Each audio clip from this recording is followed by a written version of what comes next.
I didn't realize he was trying to destroy me until I noticed something terrifying. Every time I defended myself, his smile got a little calmer. Every time I explained, apologized, or panicked, he got stronger. And the worst part, he never had to hit me, threaten me, or even raise his voice. He just made sure everyone else slowly stopped trusting me. That's when I understood something Machiavelli knew a long time ago. Some people don't beat you with force. They beat you by controlling the story. There was a time in my life when I thought honesty was enough. I really believed that if someone lied about me, I could clear it up. If someone twisted my words, I could explain. If someone tried to humiliate me, I could stay calm, tell the truth, and people would see what was happening. That belief almost ruined me. It started with someone I trusted. He was charming in public, calm under pressure, and strangely talented at making people feel like he understood them better than anyone else. The kind of person who remembered tiny details about your life, not because he cared, but because one day he might use them. At first, he made me feel chosen. He praised me in front of others. He made jokes that sounded harmless. He told me I was different from everyone else. And that's how it always starts. Because narcissistic manipulation rarely begins with open cruelty. It begins with positioning. They study your needs, your fears, your insecurities. They learn what makes you feel seen. Then they build trust. So later, when they start tearing it apart, you hesitate to believe it. The shift was so subtle I almost missed it. One day he corrected something I said in front of a group. Small thing. Then he started doing it more often. If I was confident, he'd call me arrogant. If I was quiet, he'd ask why I was acting strange. If I succeeded, he'd imply I had help. If I failed, he'd make sure everyone noticed. Nothing was ever direct enough to prove. That's what made it dangerous. This is one of the darkest things about narcissistic aggression. It's usually built on plausible deniability. They don't attack in a way that leaves clear evidence. They attack in a way that makes you look unstable for even noticing it. And I made the mistake most targets make. I reacted. I defended myself too early, too emotionally, too often. I explained every misunderstanding. I tried to correct every lie. I wanted fairness. But what I didn't understand back then was this. To a narcissist, your reaction is not resistance. It's fuel. Every long message I sent told him I was shaken. Every emotional explanation confirmed he could still get inside my head. Every attempt to prove my innocence made me look more desperate, while he looked more composed. That's when the game changed.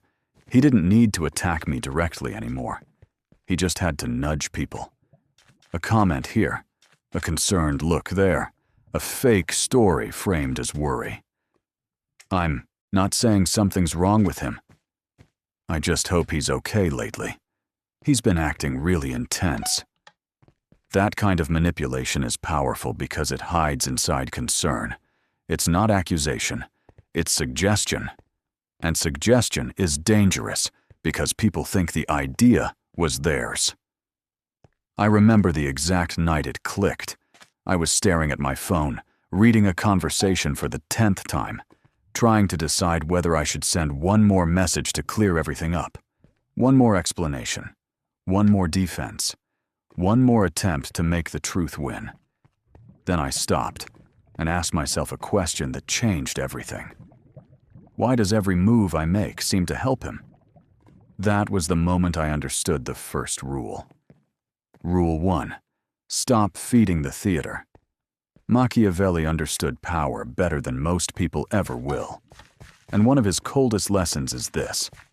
When someone wants to control perception, never give them free material. A narcissist wants you emotional in public and confused in private. They want you explaining yourself while they remain mysterious. They want you burning energy while they conserve it. So I did something that felt unnatural. I went quiet. Not weak quiet. Not defeated quiet. Strategic quiet. I stopped answering every provocation. I stopped correcting every distortion. I stopped trying to win over people who were already enjoying the drama. And that silence did something I didn't expect. It irritated him. Because narcissists are often addicted to response. They need emotional proof that they still have access to you. Your anger, your fear, your need to be understood. All of it reassures them that they still matter in your mind. When that response disappears, they often escalate. And he did. He became bolder, more obvious, less patient. That's the thing about manipulators. When subtle control stops working, they often expose themselves by trying harder. That leads to rule 2. Make them reveal their pattern. I didn't confront him dramatically. I didn't announce I had figured him out. I just became harder to move. I answered briefly. I stayed neutral. I kept receipts. I stopped sharing personal information. I watched. And once you stop reacting emotionally, something strange happens. You start seeing the pattern with terrifying clarity. You notice how they provoke, then retreat. How they insult, then joke. How they isolate, then play victim. How they damage your reputation, then act wounded when you pull away. That's dark psychology in its simplest form. Confuse the target, control the frame, and make them participate in their own collapse. But there was one final lesson, and it was the hardest. Rule 3. Protect your image, not your ego. I used to think winning meant making him admit what he was doing. It doesn't. Most narcissists will not confess. They will not suddenly become self-aware. They will not give you closure. If your strategy depends on them finally being honest, you're trapped. Real power begins when you stop trying to be understood by the manipulator and start making sure your life is no longer organized around them. So I shifted my focus. I became more disciplined with who I spoke to. I stopped oversharing. I strengthened connections with people who valued consistency over gossip. I let time expose what emotion could not. And slowly, it happened.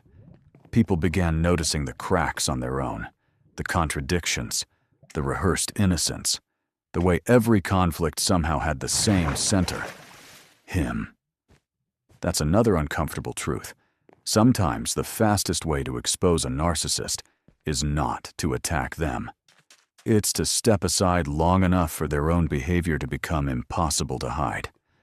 By then, I had learned the final rule. Rule 4. Leave them with less access, not more revenge. Because revenge keeps you psychologically attached. You're still orbiting them, still measuring your worth against their actions, still letting them define the battlefield. But distance? Distance is different. Distance is how you starve the cycle. Distance is how your nervous system starts calming down. Distance is how your thinking becomes clear again. And clarity is what a manipulator fears most. Because once you see the game, the tricks stop feeling magical. You recognize the gaslighting, the baiting, the image management, the false concern, the silent punishments, the little tests designed to see whether you still belong to them. You stop asking, "Why are they doing this to me?" and start asking, "Why did I keep believing I had to play?" That question saved me. So if a narcissist is trying to destroy you, here's the truth nobody tells you. Do not rush to defend yourself to the person committed to misunderstanding you. Do not hand them your panic. Do not make your pain their proof of power. Go quiet when necessary. Stay observant. Keep your dignity private. Protect your reputation with consistency, not emotional chaos. And above all, stop performing for the court they built. Because the moment you stop feeding their story, they begin losing control of it. I learned that too late to avoid the damage. but not too late to understand the lesson. Some people don't want love. They want leverage. They don't want peace. They want access. And they don't want truth.